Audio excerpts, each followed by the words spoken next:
नमस्कार। आज मैं आपको गांडीव की विफलता और अर्जुन की हार की कहानी सुनाऊंगा।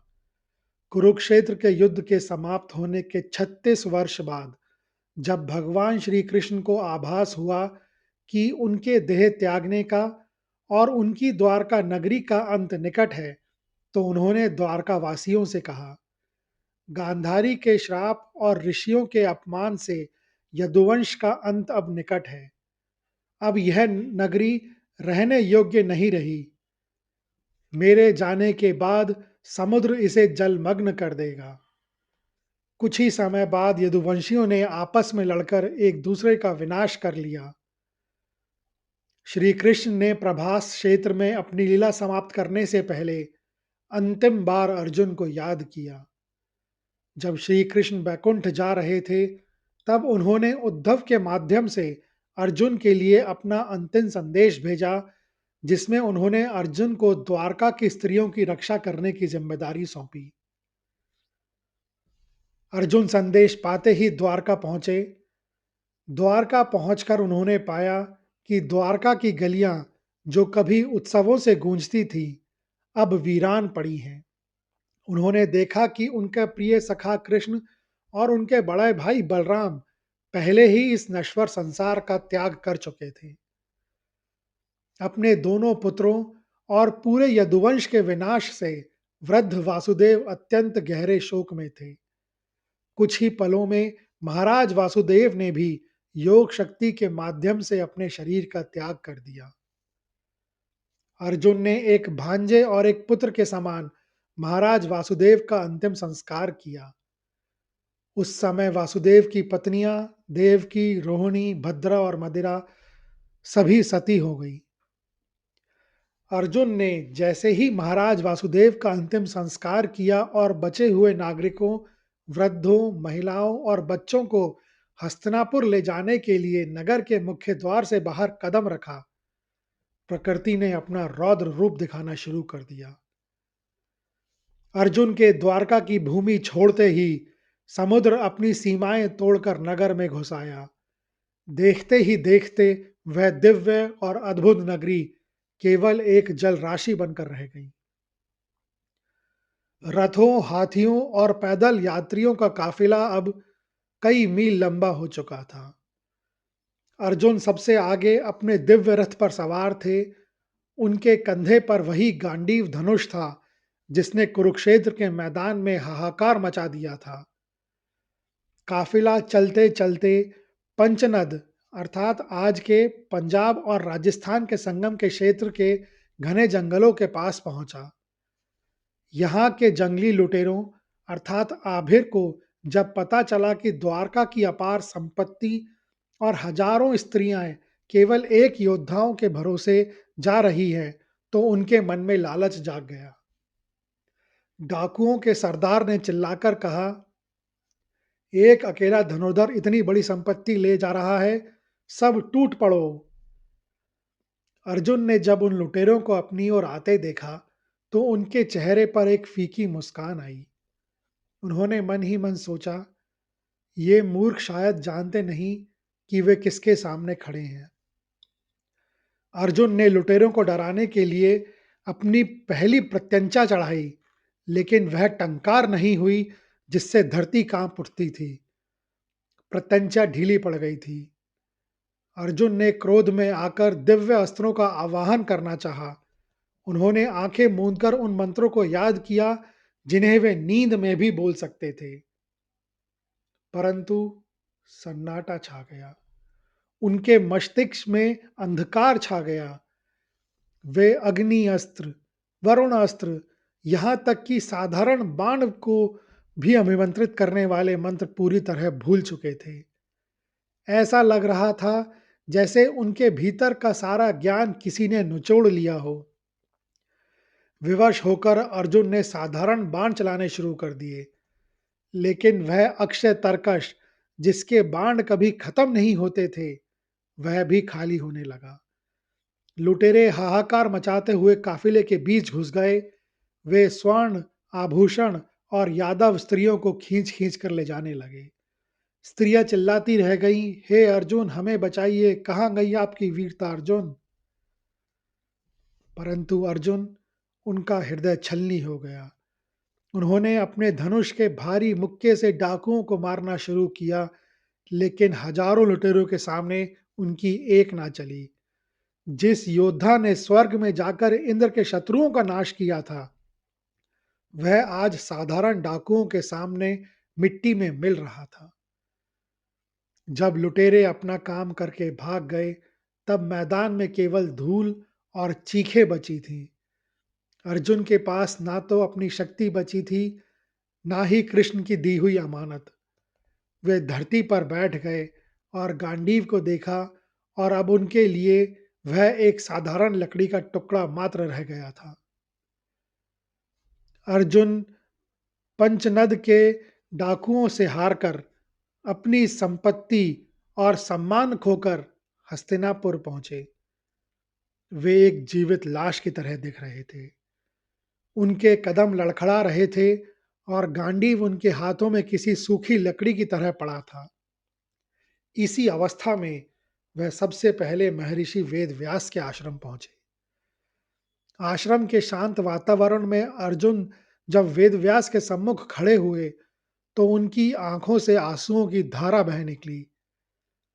वे वही अर्जुन थे जिन्होंने अकेले कुरुक्षेत्र के 18 अक्षौहिणी सेना के दांत खट्टे कर दिए थे, लेकिन आज उनकी गर्दन झुकी हुई थी। व्यास ने उन्हें शांत किया और पूछा, पुत्र अर्जुन, तुम्हारी यह दशा कैसी क्यों हुई? तुम्हारी कांति कहाँ लुप्त हो गई पुत्र? अर्जुन फूट फूट कर रो पड़े और बोले, हे ऋषिवर, मेरा सब कुछ समाप्त हो गया। जिनके लिए मैं जीता था, वे माधव वे माधव अब इस लोक में नहीं रहे ऋषिवर। मेरा वह सारथी चला गया जिसने मुझे रणभूमि में गीता का ध्यान दिया था। लेकिन उससे भी बड़ा दुख यह है कि मैं अपनी आंखों के सामने उन स्त्रियों की रक्षा नहीं कर पाया जिन्हें मेरे माधव ने मेरे भरोसे छोड़ा था। अर्जुन ने कांपते हाथों से अपना गांडीव व्यास के चरणों में रख दिया और कहा, ऋषिवर, देखिए इस धनुष को। जिस गांडीव से देवता भी थर्रा उठते थे, वह आज साधारण लुटेरों के सामने मूक खड़ा रहा।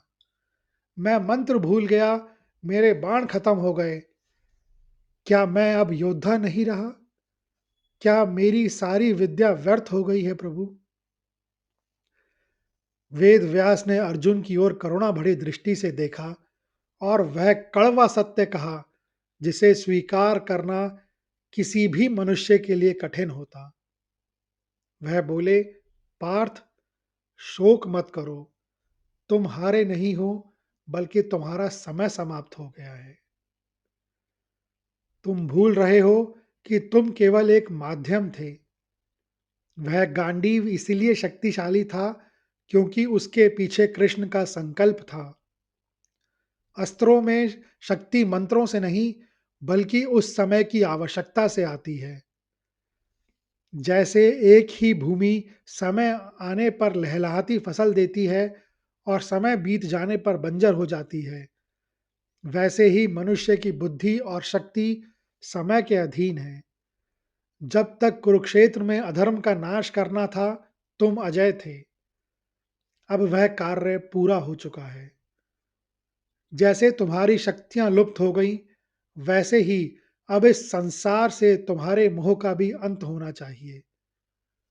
अस्त्रों का काम खत्म हुआ, अब शस्त्र छोड़कर शास्त्र और वैराग्य को अपनाने का समय है। व्यास के आश्रम से हस्तिनापुर राजमहल तक की यात्रा अर्जुन के लिए किसी भारी बोझ की तरह थी। जब वे राज्यसभा में प्रविष्ट हुए, तो उनकी चाल में वह पुराना उत्साह नहीं था। उनके चेहरे की चमक खो चुकी थी और कंधे झुके हुए थे। युधिष्ठिर, जो पहले से ही द्वारका के अशुभ शकुनों को देखकर चिंतित थे, अर्जुन की ऐसी अवस्था देखकर समझ गए कि कुछ बहुत बुरा घटित हुआ है। अर्जुन युधिष्ठिर के सामने पहुंचते ही उनके चरणों में गिर पड़े। अर्जुन के गले से आवाज नहीं निकल रही थी, केवल आंसू बह रहे थे। युधिष्ठिर ने घबराकर पूछा, हे अर्जुन, तुम इतने हतप्रभ क्यों हो? क्या हमारे द्वारका के मित्र सुरक्षित हैं? क्या यदुवंश कुशल है? और हमारे प्राण प्रिय श्री कृष्ण कहाँ हैं? काफी देर बाद अर्जुन ने ससकते हुए केवल इतना कहा, भ्राता, सब खत्म हो गया। जिस कृष्ण के सहारे हम यह जगत जीतते थे, वे हमें छोड़कर अपने परम धाम चले गए भ्राता। युधिष्ठिर यह सुनते ही पत्थर की मूर्ति की तरह जड़ हो गए। श्री कृष्ण केवल उनके संबंधी नहीं, बल्कि उनके अस्तित्व का आधार थे। युधिष्ठिर की प्रतिक्रिया में कोई चीख पुकार नहीं थी, बल्कि एक गंभीर वैराग्य था। उन्होंने अपनी आंखें बंद कर ली और कुछ देर के लिए गहरे ध्यान में चले गए। जब अर्जुन ने लुटेरों द्वारा पराजित होने और अस्त्रों की शक्ति खोने की बात बताई, तो युधिष्ठिर ने भीम या अन्य भाइयों की तरह क्रोध नहीं किया। वे व्यास के उस सत्य को पहले ही महसूस कर चुके थे। उन्होंने कहा, अर्जुन, दुखी मत हो। भगवान कृष्ण ने कहा था कि जब वे इस धरा का त्याग करेंगे, तो कलयुग का पूर्ण प्रभाव शुरू हो जाएगा। तुम्हारी शक्तियों का जाना इस बात का प्रमाण है कि अब हमारा समय पूरा हो चुका है। युधिष्ठिर की प्रतिक्रिया भावुक होने की बजाय निर्णयात्मक थी। उन्होंने तुरंत निर्णय लिया। उन्होंने अभिमन्यु के पुत्र परीक्षित को बुलाया और उन्हें हस्तिनापुर का सम्राट घोषित कर दिया, और श्री कृष्ण के प्रपौत्र वज्र को मथुरा का राजा बना दिया। युधिष्ठिर ने अपने समस्त राजकीय वस्त्र उतारे और वल्कल अर्थात पेड़ों की छाल के वस्त्र धारण कर लिए। उन्होंने अपने चारों भाइयों और द्रौपदी को बुलाया और कहा कि अब स्वर्गारोहण यानी हिमालय की यात्रा का समय आ गया है। युधिष्ठिर ने समझ लिया था कि कृष्ण चाहते थे कि पांडव यह समझें कि संसार में कुछ भी स्थायी नहीं है, ताकि वे भी संन्यास की ओर बढ़ सकें। जिस धर्म की स्थापना के लिए कृष्ण ने उन्हें माध्यम बनाया था, वह कार्य अब पूरा हो चुका है। उनके लिए कृष्ण के बिना राज्य करना वैसा ही था जैसे बिना प्राणों के शरीर को ढोना। हस्तिनापुर की जनता रो रही थी, लेकिन युधिष्ठिर अडिग थे। उन्होंने पीछे मुड़कर नहीं देखा और अपनी उस यात्रा पर निकल पड़े जहां से कोई वापस नहीं आता। यह कहानी सुनने के लिए धन्यवाद। अगर आपको यह कहानी अच्छी लगी हो, तो कृपया इस वीडियो को ज़्यादा से ज़्यादा लोगों के साथ शेयर करें, लाइक करें और चैनल को सब्सक्राइब करें। कमेंट्स बॉक्स में लिखें, जय श्री कृष्ण।